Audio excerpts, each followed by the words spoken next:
Good evening, ladies and gentlemen, and welcome to our second annual Safety Summit. Before we get started, I'd like to take a moment and welcome some special folks who are here with us in attendance tonight. First, we have with us several board members. I believe we have Mr. Ed Mims. Sir, if you stand and wave. Thank you for coming. We also have on stage with us Mr. Danny Udy. Mr. Udy. And Vice Chair, Mr. David Richardson. Let's give them a round of applause. Do we have any other elected officials with us in the audience? If we do, would you please stand and be recognized? All right, at this time I'd also like to take a moment and thank Robin Edwards, who on behalf of the Granville Emergency Management Organization is here with us tonight. So thank you for coming, and we appreciate all your hard work. We also have with us many members of law enforcement, our partners in school safety, both officers and SROs. We thank you so much for all you do each and every day to keep our children safe, and we're grateful for your presence here tonight. We also have with us a nice group of principals, school administrators, and other educators. We're really happy that you're here joining us for this effort as well. And finally, thank you to all the parents and other community members who have come out tonight. Fortunately, we will be filming this video recording, so we'll be posted to the Granville County YouTube page for all to see. So please encourage those that were not able to come tonight to go out and click on that link and view it at their convenience. So, with all that being taken care of, I would like to turn it over now to our superintendent, Dr. Elisa McLean, who will give some remarks and share some information prior to moving to the panelist portion of our presentation. So please join me in welcoming Dr. Elisa McLean. Good evening, everyone. I too would like to echo Dr. Winhorn's greetings. We thank you for being with us tonight, and for those of you viewing, thank you for taking time to share with us for viewing this evening. I also would like to thank our law enforcement partners, our community partners, parents and friends, and all that our administrators and educators do every day to keep our students first. While we know we are an academic institution, you don't get to do that work well if students don't feel safe. We wanted to take an opportunity to have this summit because safety in Granville County Public Schools is our first priority. That is what tonight is about. But we know we can't do this work alone. Safety is everyone's business. So this evening, you're going to hear from an array of panelists because we want everyone to find their place in this work. And this year's approach is just a little bit different. Now, we've become all too familiar with the news and this slide right here, breaking news. We're all just a little too familiar with what this looks like. And this scene is something we don't want to see outside of any of our schools in our district. So the focus of tonight's work is going to be on that of social and emotional learning. For we've learned that the root cause of that breaking news goes a little bit deeper than the acts of violence themselves. We took time earlier this year to poll our parents in the community, and out of 200 responses, 3 bubbled to the top. Those 3 were bullying, student emotional well-being, and drugs and alcohol. And most certainly the new one that sort of came out of that was in the area of vaping. Yes, that has hit our community too. The survey itself was then categorized into 3 categories. Get to work on this is what you'll see up here in the blue. In the red, this needs some attention. And in the yellow, you all are doing a great job. So take a moment and take a look at a little of what our parent survey showed us. Again, what you'll see are the areas of bullying, social, emotional support, and concerns around drugs and alcohol. I'd like to pause right here and thank our Board of Education for their policy work in the area of drugs and alcohol. Our schools approached that earlier this year with our students, and they involved students at the school level. They had repetitive messaging around the drug and alcohol initiatives in our schools, and will continue to do so throughout the year. Additionally, we've had a couple of campaigns occur this year. One that isn't new, that we've continued, has been that of, if you see something, say something. And in each of our schools, we sort of have hotline numbers. You don't have to identify yourself, but we do want to know what is going on. So make certain, if you have a youngster or a grandchild or a neighbor in our schools, to keep that number handy. If you see something, say something. This also includes if you hear something. Now, we want to emphasize this because we want you to also be very careful with the words you use. Words have power. We also have a bullying campaign. We don't want the bullying in any of our schools. There should be no bullying. But we don't want to wait for the bullying to occur. So when you put these two campaigns together, it's important that parents talk with students about their emotions and their feelings and what they're hearing before the matters get worse. Make certain to reach out to an administrator or school counselor or to your child's teacher. We don't want incidents to happen before they are reported, if at all possible. We also know there is an opioid epidemic occurring not only across the country, but recently our health department has had an initiative right here in our community. We know we need to make certain we keep our eyes open with what our children are doing at all times. So pay attention to what's going on the cell phones, on the computers. This brings me to sort of mention, in our school system, we use Gaggle, and we pay attention to what our students are watching and the words they're using. And if you are contacted, we ask that you respond to us quickly. This is a little video we're about to share. There are many out there, but they're also adverse childhood experiences. As we get to root causes of what's going on with children, many of them can be traced back to experiences youngsters have had in their lives. There are many out there, many videos to watch and many pieces of literature to read upon. This is just one of many our experts have chosen for us to share with you this evening. So at this time, I'll ask Dr. Winborn to come assist me with sharing a video we thought might just shed a little light on the matter of adverse childhood experiences.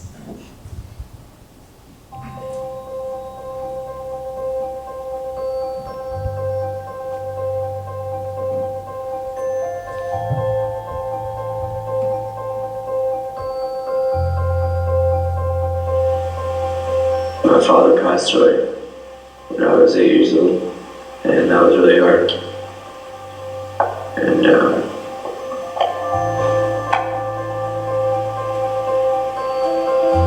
incarceration of a family member.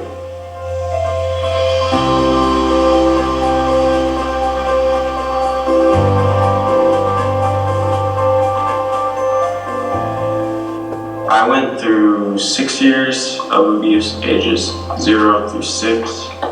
I grew up with a father that did drugs like meth, weed, alcohol, and he went to prison for it when I was 11 years old. And when I was a little kid, I thought drugs were good, and I started doing them when I was in the 3rd grade. I'm a sophomore now, I'm trying to get off of them, and it's hard. Physical neglect, you know. I typically would like search the cupboards and search the fridge and whatever, like scrounge around for anything that I could eat. And typically there wasn't anything. So I didn't get to eat a lot. And then I got neglected pretty much in every other way.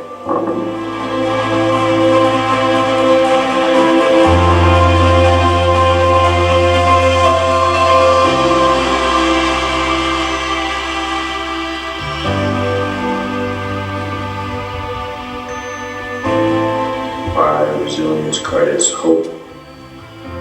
I developed self-esteem by realizing that past and that I'm not what my past is, and I'm never gonna let my past get to me again. Having clear expectations and goals, that's giving me structure.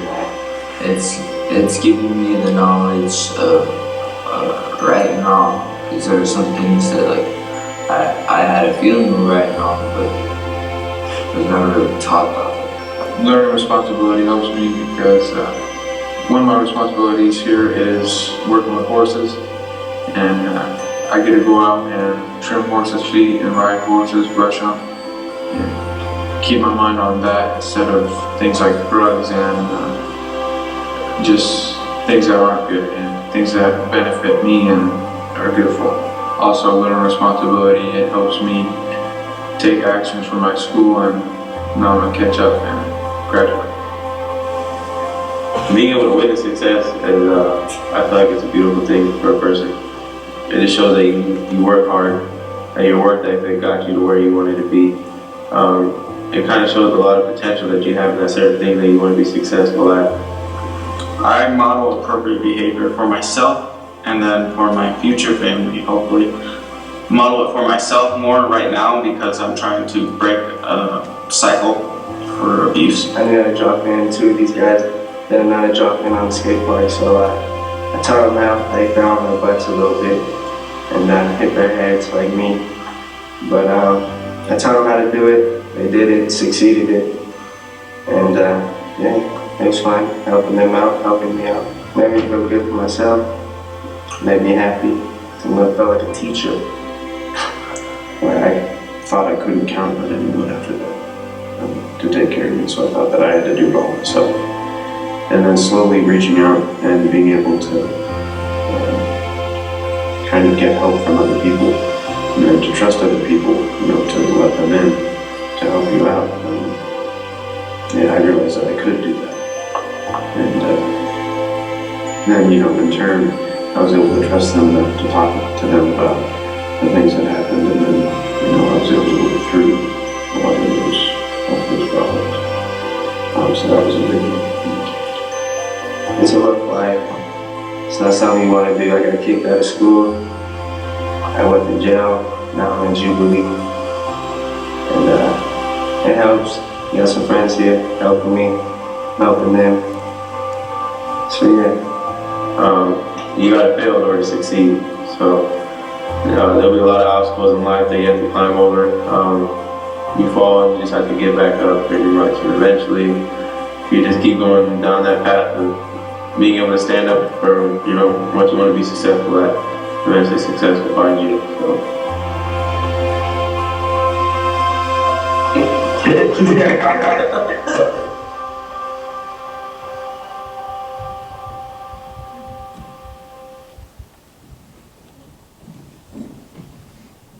In Granville County Public Schools, we want to make certain all children, all students regardless of the age, feel resilient about getting back up again, regardless of the experiences they have at home or in their childhood.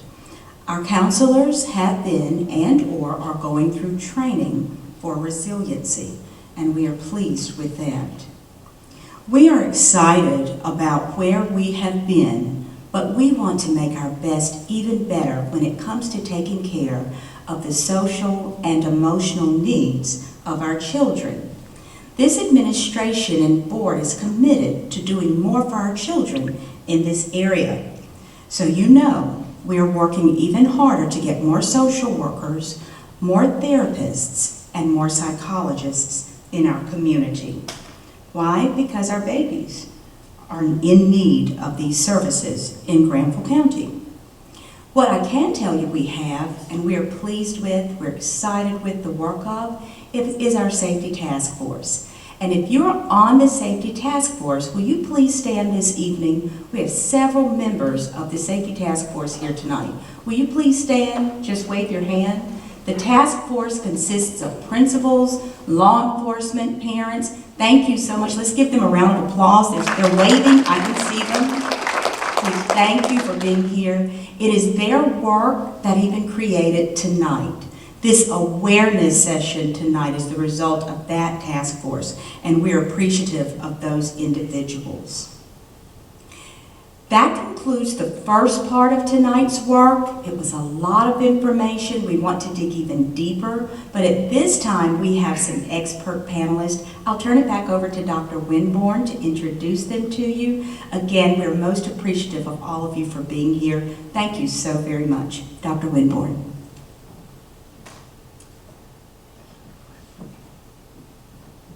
Thank you, Dr. McLean. If you'll please join the panelists. All right, so at this time I will introduce each member as I pose a question to them.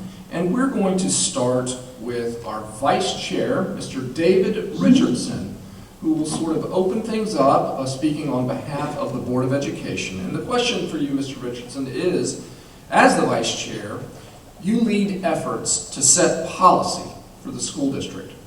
So what are your thoughts on school safety as it relates to the social and emotional well-being of students? And then can you cite some specific measures the board has taken to address this area of concern? Thank you, Stan. Since our superintendent has come to the district, we have worked to make safety our top priority, because only safe students can excel in academics and the other areas that we want them to work in. Following her lead, we have worked as a board to support the work of the administration in things such as projects that secured our facilities better, budgets that take into the account of securing those facilities, but offering resources for the social and emotional well-being of our students and staff, and working to hear what the community thinks and wants in the area of safety with events like tonight and the Safety Summit. We lean heavily on our safety task force and other groups to help us craft policies to support a safe and learning environment. This past spring, a group helped us craft a drug education policy that we rolled out this year in an effort to show how serious we are about being a drug-free district. We've also worked as a board and a district to support non-traditional ways of delivering education through the work being done at Phoenix Academy and Granville Academy. Both of these schools seek to address the non-traditional student, not only in math and reading and all the other subjects that we think are important, but also meeting them where they are socially and emotionally to help them be successful. I hope to see in the coming year that we'll continue to review how we do business and make safety not just something we do business as usual. I also hope that we can lead the board to find resources to pursue things like universal breakfast, safety measures for our campuses, social and psychologists, all those things that are important that we need to have in our budget. But most of all, I hope that we'll continue to work to make our students and staff not only feel safe, but be safe while they're learning on our campuses. Thank you, Mr. Richardson. If I could just ask you one little follow-up question about Granville Academy that you mentioned. Tell the listeners just a little bit about that school. I believe it's entering its second year.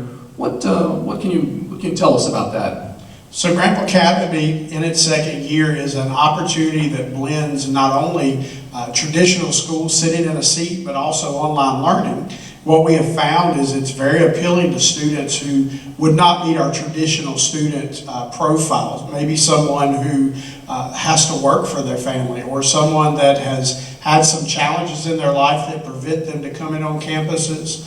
But all those things give them the opportunity to be able to come in and receive that education that's still important for making them successful. And what I've watched with the principal there and the staff there, they're very committed to that social and emotional piece. They take the time to make sure that the student their needs are being met, not just the academics, but everything else to make them successful. So I was very excited as we launched that a couple of years ago, and it's been very exciting to see how successful that's been. Great, thank you for sharing that. It is a wonderful and exciting new model for school. All right, our next person, our district social worker, Ms. Lillian LeMay. Ms. LeMay, so in your role working with all the schools across our district, talk to us about the importance of attending to the mental health of our students and sort of what's going on in their home environments and what resources are available and how do you go about approaching this work? Because I know that you are shorthanded, but your work is very important. So I would say that mental health is a very important part in any person's life. I think the video said a lot, it spoke volumes in regards to children at a young age experiencing adverse childhood experiences, and what that can include is any type of stressful situation or traumatic event that a child has experienced, whether that has been abuse, neglect. You may have someone who grew up in a household where they had a parent that was incarcerated, or if they grew up in a household where there was a lot of substance abuse going on and things of that nature. And so there's some research that happened about 10 plus years ago, and it started off in California, where there were students who lived on a certain side of town who had experienced all these different types of traumatic events. And what the researchers found was that students who experienced these things had a direct link to poor health outcomes that included mental health and physical health. And so, speaking in terms of mental health, if you have students that have experienced the night before coming to school, whether it was a situation of domestic violence, if they had some substance abuse issues going on in the home, we expect them to come to school and be ready to learn. Well, in some cases, that's just not as easy for those students to do that. And so what we have done as a district is develop school-based mental health services. And so what that is that we partnered with about 10 mental health agencies, all local, coming from Granville, Vance, Warren. And what we do with them is the partnership entails that the therapists come into our schools and provide outpatient services to students who are struggling social and emotionally. And so the therapists come in, they work with the students, they give them coping strategies to help deal with a lot of those challenges that they are experiencing. So that is one resource that we offer to families. Also, with the referral system, all of our counselors, for one, have been trained on resilience, and so we get the referrals, we send them out to an agency, which is actually good because we have the direct link. With just services in general, parents often, sometimes depending on what barriers that they have trouble finding the appropriate services. So I have the relationships with the mental health partners to say, hey, I have a student, they've been diagnosed with ADHD, ODD, and they have Medicaid, whatever type of insurance, and that agency is able to connect me with the appropriate therapist to provide services. Also, out in the back, out in the hall at the table, I have some resources that is available that we give to our parents. The first resource that I have is information about ACEs. I also brought some resources from the health department that entails all of the services that the health department offers, in addition to our school-based mental health brochures, and also I have my card on the table. And so whenever I meet with families, I am just educating them on the importance of mental health wellness and also being connected to the appropriate services so that our students can grow on to live healthy, happy, functioning lives as adults and be successful. Thank you, Ms. LeMay, and I appreciate you bringing all those materials and resources for our guests tonight, and thank you for making those important connections with our families and those services. Next, we have Ms. Gwen Lofton. Gwen is the Director of Technology for the school district. And as you heard Dr. McLean reference earlier, the importance of making sure we know and are aware of what's going on with our children, their lives in the digital world. And of course, with Granville Academy, a hybrid model, this is a really important aspect of education today. So, Ms. Lofton, what challenges do you see for student safety in this new world? And what is your department able to do to support these efforts? Sure, thanks, Dan. So students don't always have the life experience or the brain development to navigate digital dilemmas or use technology effectively and safely. So like many areas of life, we as adults need to come alongside them, whether that's teachers or family members, and give them guidance on how to navigate this digital world. One thing that's a challenge that we have to teach students is the concept of a digital footprint, which might be a new term for some of you, but it's the idea that the information you share online leaves a digital trail, so to speak, and it's not something that you can necessarily delete permanently. And that has repercussions for the rest of your life sometimes, right? If you're trying to get a job or posted a picture that maybe you shouldn't have. Another challenge is that even if students aren't getting online very much during the day, oftentimes as soon as they step outside of our buildings, they're already connecting, sharing, creating, and viewing digital content. And so we have to equip these students with how to use those skills and knowledge outside of school.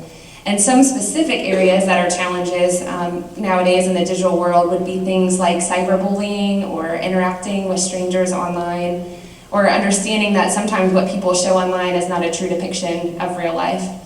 And then changing gears to your question about what we do to support these efforts from the technology department standpoint. As Dr. McLean mentioned, we are proud to say that we invest in a service called Gaggle, which is a human monitoring service where we get real-time alerts via email, text, and phone calls as they're monitoring our students' emails and Google Drive accounts, whether that's files and videos that they upload or emails they're composing, Google Docs that they're creating. And they let us know if they see something that we need to take action on. And those who are involved in getting those alerts are including our SROs and school administrators and things like that, so we're really proud of that. As a school district, we also have a content filter in place called Zscaler to make sure that students are not going to inappropriate websites or videos. We have Christini, which is a classroom management tool where teachers can see what websites students are going to and to keep them on task and doing what they should be. All of our students sign an internet safety policy. And then from the instructional side of our department, we are educating teachers on quality resources that they can access to teach students how to be good digital citizens. And these things include topics like privacy and security, digital footprint, identity, digital drama, cyberbullying, relationships, and communication. So our goal is that these students leave our buildings understanding how to be a good digital citizen and with good digital ethics. That's great. Ms. Lockton, how young are we trying to introduce some of these concepts and ideas to the students in our schools? Sure, these concepts we can start all the way down in kindergarten. I mean, we have devices all the way down in kindergarten, right? And many of you, even in the real world, see how young kids are as they're showing us how much they already understand technology. So these digital citizenship resources that we have go K-12. Wonderful. Thank you. So now we're going to switch gears and get the perspective from law enforcement. We have with us Sean Spence, who is a school resource officer from the Sheriff's Department. And Officer Spence, can you talk to us about the role of the SRO and how it contributes to school safety overall, and especially that part about building relationships with students that we hear so much about? Thank you, Stan. That's a good question. And on behalf of Sheriff Wilkins and the Sheriff's Office, we appreciate the opportunity to present here tonight and talk, and also to have the relationship that we have with the Granville County school system. I think over the last couple of years, it's grown even stronger. This is my first year. I'm the new SRO on the block. So how I got selected to be on this panel, I don't know if that's good or bad. But what I will say is, only being here 3 or 4 months, I've learned that security-wise, Granville County Schools is compared to some of the other systems I've seen, is ahead far beyond where most schools need to be. I did my first lockdown, or several lockdowns this year, fire drills, earthquake drills. And what I found is I have Cradle and I have Granville Online in Phoenix, and Phoenix is our last chance U, where we think that our worst kids are at. I just think they need a little bit more assistance.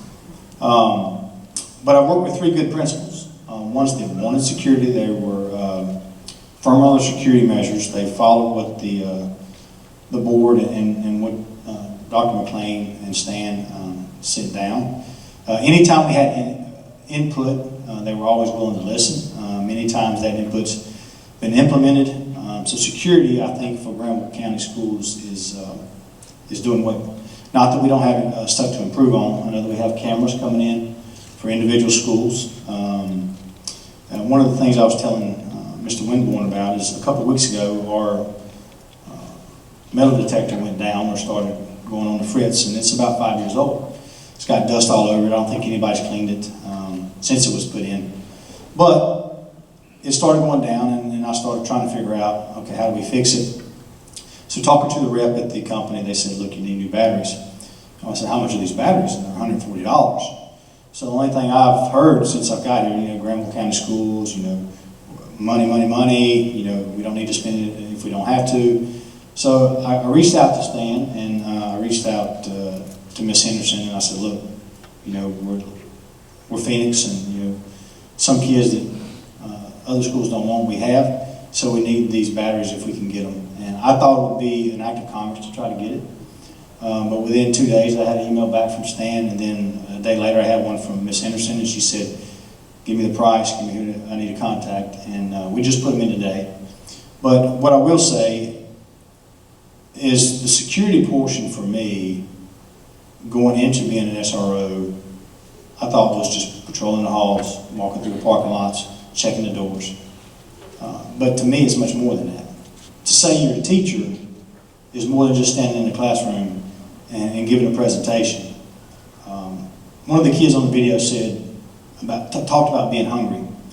And to me, our greatest way to ensure security is to reach these kids at a young age.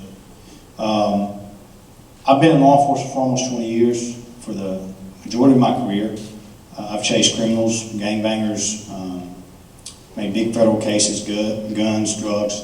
So I was never the one to be the counter general. I was always taught to go out and arrest these guys. But since I've come into Phoenix, and since I've come into Cradle and Granville Online, I've realized that we don't have to be hard anymore. You know, these kids, they're hungry. Maybe not for food, or maybe not for attention, but they're hungry for something. And if we can reach these kids at that basic level, whether they're 2 years old or 5 years old or 15, if we can find what they're hungry for and we can give that to them, or at least offer that to them, not all of them will take it, but most of them will.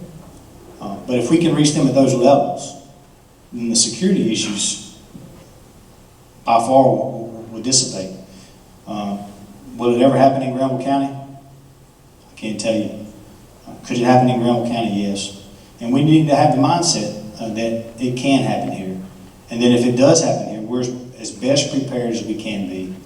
And I really believe, based on the security meetings we've had over the last several months, talking with the principals and the teachers, that we are doing well in that fashion. I also say that I'm a big softie. I have a couple drawers that I buy candy and food and snacks, and because some kids come in and they say, I haven't eaten breakfast, I haven't eaten lunch. Some kids can't afford it. Some kids, they say their parents make too much. So they'll come into my office and get water. I have a refrigerator with, I don't know how many cases of water I buy a week. But now the teachers have started coming to me saying, hey, can we have a pack of nabs? Can we have a Rice Krispie treat or a bottle of water? So we need to find out what it is.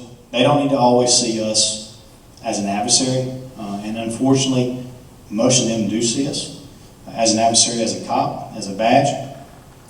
I did a presentation for the first grade class, or 3 first grade classes in Miss Burns or at Cradle. And it broke my heart. And I know I've heard it before, but my point is this. When I walked in and the kids, they started asking questions. One of the first questions I got is, y'all arrested my daddy. This is a first grade kid. I've never seen him before. I've never talked to him before, and that's the first thing he says. That's all he knows of law enforcement, at least in my mind. But they need to see that we're not that. You know, we're not just that. Yes, we may have to do that as part of our function. But they also need to see that we're there, we care for them. And just like a teacher is not just a teacher, an SRO is not just an SRO. We have many, many more shirts and hats than we wear. And I'm learning to wear them, so I appreciate the patience that my principals and Stan and y'all have shown me.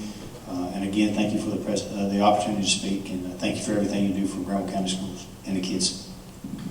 Well, and we certainly thank you, Officer Spence, and all of your colleagues, because you prove every day that you are much more than adversaries. I mean, you're there for those kids. And I really, this is a perfect transition to my next question to our chief.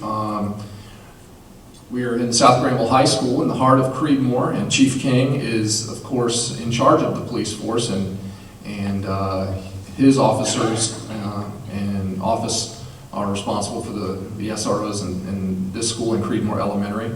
And it's a tight-knit community. So Chief, talk to us a little bit about you know, the importance of knowing your community, and as Officer Spence said, building those relationships and getting out there, being more than just the police, the bad guy. Talk to us about that. Okay, thank you much, Stan. You know, Spence kind of took my heartstrings and my fire there. He answered my question for me. But it's great to hear that, because we know we're connecting. We're all on the same sheet of music within our SRO community and within our law enforcement community for Granville County. When you usually hear the term tight-knit, you think about family. You think about close neighbors. And when you start talking about law enforcement within the community right now, across our nation, we have many communities that are not tight-knit with our law enforcement. They're actually strained relationships in many communities throughout our nation. They feel disenfranchised. They feel left behind. They don't feel like they have a voice. And that's very important, and it's a very hard task for a police department to break that mold. And it's exactly like Spence said, it's showing them the other side of law enforcement, showing them something other than a badge. The biggest thing that I tell my guys is, if you want to make a difference, first, you have to show your community that you're a person. And second, you have to give them a voice and hear their message. Many times throughout community policing, the buzzword community policing, the police department will identify a problem, they'll run out with a solution. And if they would have stopped and listened to the community and asked the community what their true problem was, they're actually fixing something that the community never asked to be fixed. So the first thing to do when you're trying to bring yourself into that knitting, to that woven fabric of the community, is you have to first let them see you as a person, and second, let them know they do have a voice and they're being heard. But that's not an easy task. It's an ongoing task. For Creedmoor, it's been an ongoing effort, but it's been an enhanced effort for me and my department for the last 6 years. Within our school, we've had our trials and tribulations here through not the right fit of not the right SRO, but our last 2 SROs that have been here have been the right people. So the relationships we build within our community absolutely transcend into our high school, because our students who may have an interaction with our law enforcement officers, with their father, with their mother, within their family, within their households on Thursday night, come back to school, and if they know they have a voice, they can talk to that SRO and know that they'll be heard. Know that they can possibly get a solution to the need. I couldn't talk to you last night, but I can here. Can I have a minute? And that speaks to the person, not the position.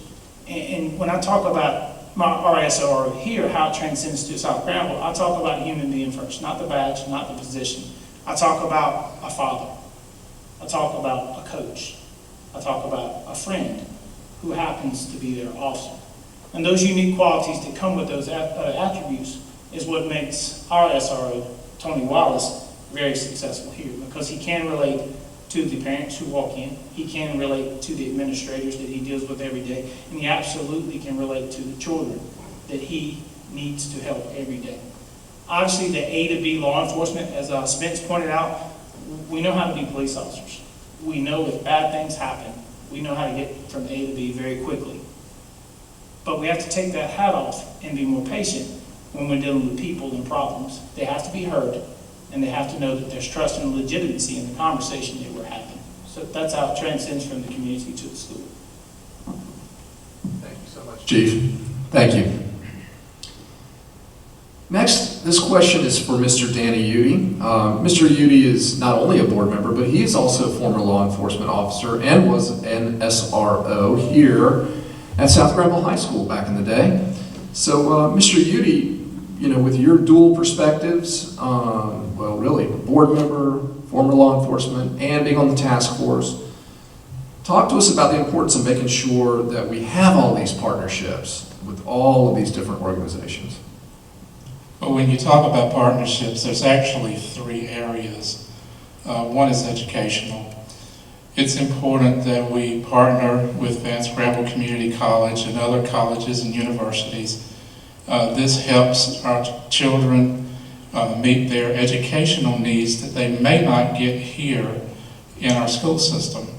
For example, if you have a child to drop out of school, they can go there and continue their education to get a GED. It's important that the colleges and universities look at us because of scholarships, and it's just financially, it's important for them. The second one is business, and by partnering with businesses, they can come in and help us financially, and they can also look at our school grades and see if they would like to come into our county and actually initiate their business here. One thing that we've had some businesses in this area that will come and pick up our kids in the afternoon and take them to their business and make sure that they get a snack, that they do their homework, and any questions that are answered, they help them in all those areas. And the third one is families. They can get involved with the school system and find out exactly what their child needs. And sometimes parents will go in and say, well, I just don't understand how to teach them this at home or to work with them. So the teachers will work with the parents in showing them.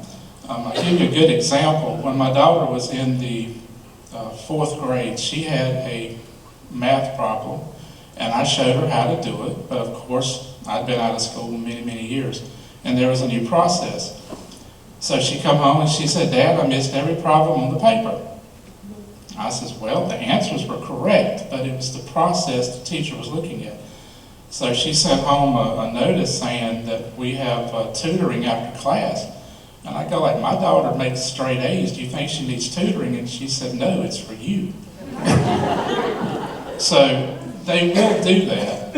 And that helps out families a lot. Plus the community can get involved through families and friends. And this helps the child out not only with their educational needs, but through their health and welfare. A lot of our kids go home every day and there's no one there with them. These businesses take them in and work with them, and that helps them a lot. And how do you tie that all in with the SROs? Well, SROs are very important because they see these kids every day and they know what their needs are. And once they find out what their needs are, they can pull resources from our community, from our educational, or from the businesses to help them out. Thank you so much, Mr. Udy, and apologies for that little technical glitch. So I'm going to lastly bring it back to Dr. McLean. And so Dr. McLean, listening to all these responses and, all that we've discussed here today, from your perspective as the leader of our school district, what do we need to keep doing to keep our schools safe? And what's the bottom line with all of this? Well, I think there are a couple of bottom lines, Stan, to be honest. One is, I think we have to keep investing in the students. And I think the initiatives we've taken with regard to character is a great place to start. If you're going to take care of them mentally, socially, and emotionally, to get to the root cause is to invest in the way in which they think and the way in which they care about others. So I'm really pleased with how our schools have invested in their character initiatives. I think that's one. Now that we've also taken care of getting SRO coverage in all of our schools, and I'm really appreciative of the partnerships with our police departments and our sheriff's department, we can sort of move to a few other areas. We've invested in fencing, we've invested in lighting, we've invested in cameras, we've taken care of some of that. So we now need to keep working to try to get social workers and therapists and psychologists. We're not there yet, but I think the work needs to continue in that area. Another area that I think is important is to make certain the digital completeness doesn't stop. That's an area that is just going to continue growing. And if we're going to continue doing our work in that area, we can't forget what students need to remain safe in that area. And finally, when it comes to taking care of students, we have to take care of the family. So the ease of making certain family security is in place, the ease of activating services for children has to get a little less complicated. I think it's a little difficult for families if we want students to be able to get the services they need. And one of the things I think we hear often is it's a little difficult. So we've got to keep working. The bottom line there is we've got to keep working to make it a little easier for the families to have access. I think we can continue all of those areas. I don't think it's any one thing. I think we have to keep working towards all of those areas, but I think our district is poised to do that work. Thank you, Dr. McLean, and let's give our panelists a big round of applause for their participation. So, as Dr. McLean said at the very beginning, this effort really is a shared responsibility. And as evidenced tonight by the comments of these different people and all the people in attendance tonight and those of you who will be watching this recorded later, we thank you for your part in keeping our schools safe. So thank you all and have a wonderful evening.